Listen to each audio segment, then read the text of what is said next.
ಬೆಳಗಾವಿ ಕಾರ್ಯಕ್ರಮ ಇಲ್ಲ ಬೆಳಗಾವಿ ಇದು ಅಧಿವೇಶನದ ಮೊನ್ನೆ ಅಕಸ್ಮಾತ್ ಮನಮೋಹನ್ ಸಿಂಗ್ ನಿಧನ ಆದ ದಿವಸ ಒಂದು ದಿವಸದ್ದೇನು ಕಾರ್ಯಕ್ರಮ ಉಳಿದಿತ್ತಲ್ಲ ಅದನ್ನು ಕಂಟಿನ್ಯೂ ಮಾಡಿ ಮುಗಿಸೋದು.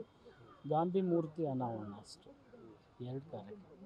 ರಾಜ್ಯಾದ್ಯಂತ 100 ಕಚೇರಿ ಕಾರ್ಯಕ್ರಮ ಅದನ್ನು ಮಾಡ್ತೀವಿ, ಅದು ಪಕ್ಷದ ಸಂಘಟನೆ ವಿಚಾರ. ಅದನ್ನು ಓಕೆ. ಇವತ್ತು ಸಭೆಗೆ ಪರಮೇಶ್ವರ್ ಅವರು ರಾಜನ್ ಅವ್ರು ಗೈರಾಗಿ ಇಲ್ಲ ಅವ್ರ ವೈಯಕ್ತಿಕ ವಿಚಾರ, ನನಗೆ ಗೊತ್ತಿಲ್ಲ ಅದ್ರ ಬಗ್ಗೆ. ಭಾಳ ಮಂದಿ ಬಂದಿಲ್ಲ, ಅದರಲ್ಲಿ ಏನು ತಪ್ಪೇನಿದೆ. ಬಂದವ್ರ ಬಗ್ಗೆ ಬರೀರಲ್ಲ, ಬರದೇ ಇರೋರ ಬಗ್ಗೆ ಯಾಕೆ? ಸಚಿವ ಸಂಪುಟದ ಪುನರ್ರಚನೆ ಇಲ್ಲ, ಅದು ಹೈಕಮಾಂಡಿಗೆ ವರದಿಯನ್ನು ವರದಿ ಕೊಡ್ತಾ ಇರ್ತಾರೆ.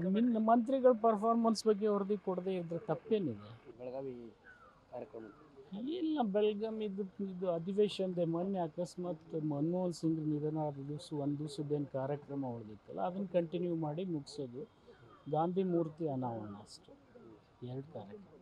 ರಾಜ್ಯಾದ್ಯಂತ 100 ಕಚೇರಿ ಕಾರ್ಯಕ್ರಮ ಅದನ್ನು ಮಾಡ್ತೀವಿ, ಅದು ಪಕ್ಷದ ಸಂಘಟನೆ ವಿಚಾರ. ಅದನ್ನು ಓಕೆ. ಇವತ್ತು ಸಭೆಗೆ ಪರಮೇಶ್ವರ್ ಅವರು ರಾಜನ್ ಅವ್ರು ಗೈರಾಗಿ ಇಲ್ಲ ಅವ್ರ ವೈಯಕ್ತಿಕ ವಿಚಾರ, ನನಗೆ ಗೊತ್ತಿಲ್ಲ ಅದ್ರ ಬಗ್ಗೆ. ಭಾಳ ಮಂದಿ ಬಂದಿಲ್ಲ, ಅದರಲ್ಲಿ ಏನು ತಪ್ಪೇನಿದೆ. ಬಂದವ್ರ ಬಗ್ಗೆ ಬರೀರಲ್ಲ, ಬರದೇ ಇರೋರ ಬಗ್ಗೆ ಯಾಕೆ? ಸಚಿವ ಸಂಪುಟದ ಪುನರ್ರಚನೆ ಇಲ್ಲ, ಅದು ಹೈಕಮಾಂಡಿಗೆ ವರದಿಯನ್ನು ವರದಿ ಕೊಡ್ತಾ ಇರ್ತಾರೆ. ಮಂತ್ರಿಗಳ ಪರ್ಫಾರ್ಮೆನ್ಸ್ ಬಗ್ಗೆ ವರದಿ ಕೊಡದೇ ಇದ್ರೆ ತಪ್ಪೇನಿದೆ. ಬೆಳಗಾವಿ ಕಾರ್ಯಕ್ರಮ ಇಲ್ಲ ಬೆಳಗಾವಿ ಇದು ಅಧಿವೇಶನದ ಮೊನ್ನೆ ಅಕಸ್ಮಾತ್ ಮನಮೋಹನ್ ಸಿಂಗ್ ನಿಧನ ಆದ ದಿವಸ ಒಂದು ದಿವಸದ್ದೇನು ಕಾರ್ಯಕ್ರಮ ಉಳಿದಿತ್ತಲ್ಲ ಅದನ್ನು ಕಂಟಿನ್ಯೂ ಮಾಡಿ ಮುಗಿಸೋದು. ಗಾಂಧಿ ಮೂರ್ತಿ ಅನಾವರಣ ಅಷ್ಟೇ, 2 ಕಾರ್ಯಕ್ರಮ. ರಾಜ್ಯಾದ್ಯಂತ 100 ಕಚೇರಿ ಕಾರ್ಯಕ್ರಮ ಅದನ್ನು ಮಾಡ್ತೀವಿ, ಅದು ಪಕ್ಷದ ಸಂಘಟನೆ ವಿಚಾರ. ಅದನ್ನು ಓಕೆ. ಇವತ್ತು ಸಭೆಗೆ ಪರಮೇಶ್ವರ್ ಅವರು ರಾಜನ್ ಅವ್ರು ಗೈರಾಗಿ ಇಲ್ಲ ಅವ್ರ ವೈಯಕ್ತಿಕ ವಿಚಾರ, ನನಗೆ ಗೊತ್ತಿಲ್ಲ ಅದ್ರ ಬಗ್ಗೆ. ಭಾಳ ಮಂದಿ ಬಂದಿಲ್ಲ, ಅದರಲ್ಲಿ ಏನು ತಪ್ಪೇನಿದೆ.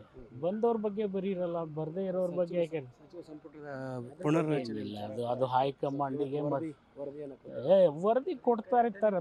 ಮಂತ್ರಿಗಳ ಪರ್ಫಾರ್ಮೆನ್ಸ್ ಬಗ್ಗೆ ವರದಿ ಕೊಡದೇ ಇದ್ರೆ ತಪ್ಪೇನಿದೆ. ಬೆಳಗಾವಿ ಕಾರ್ಯಕ್ರಮ ಇಲ್ಲ ಬೆಳಗಾವಿ ಇದು ಅಧಿವೇಶನದ ಮೊನ್ನೆ ಅಕಸ್ಮಾತ್ ಮನಮೋಹನ್ ಸಿಂಗ್ ನಿಧನ ಆದ ದಿವಸ ಒಂದು ದಿವಸದ್ದೇನು ಕಾರ್ಯಕ್ರಮ ಉಳಿದಿತ್ತಲ್ಲ ಅದನ್ನು ಕಂಟಿನ್ಯೂ ಮಾಡಿ ಮುಗಿಸೋದು. ಗಾಂಧಿ ಮೂರ್ತಿ ಅನಾವರಣ ಅಷ್ಟೇ, 2 ಕಾರ್ಯಕ್ರಮ. ರಾಜ್ಯಾದ್ಯಂತ 100 ಕಚೇರಿ ಕಾರ್ಯಕ್ರಮ ಅದನ್ನು ಮಾಡ್ತೀವಿ, ಅದು ಪಕ್ಷದ ಸಂಘಟನೆ ವಿಚಾರ. ಅದನ್ನು ಓಕೆ. ಇವತ್ತು ಸಭೆಗೆ ಪರಮೇಶ್ವರ್ ಅವರು ರಾಜನ್ ಅವ್ರು ಗೈರಾಗಿ ಇಲ್ಲ ಅವ್ರ ವೈಯಕ್ತಿಕ ವಿಚಾರ, ನನಗೆ ಗೊತ್ತಿಲ್ಲ ಅದ್ರ ಬಗ್ಗೆ.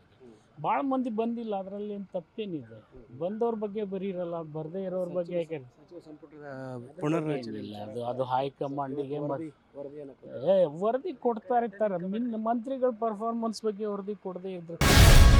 ಗ್ಯಾರಂಟಿ ನ್ಯೂಸ್, ಸುದ್ದಿ ಖಚಿತ, ನ್ಯಾಯ ನಿಶ್ಚಿತ.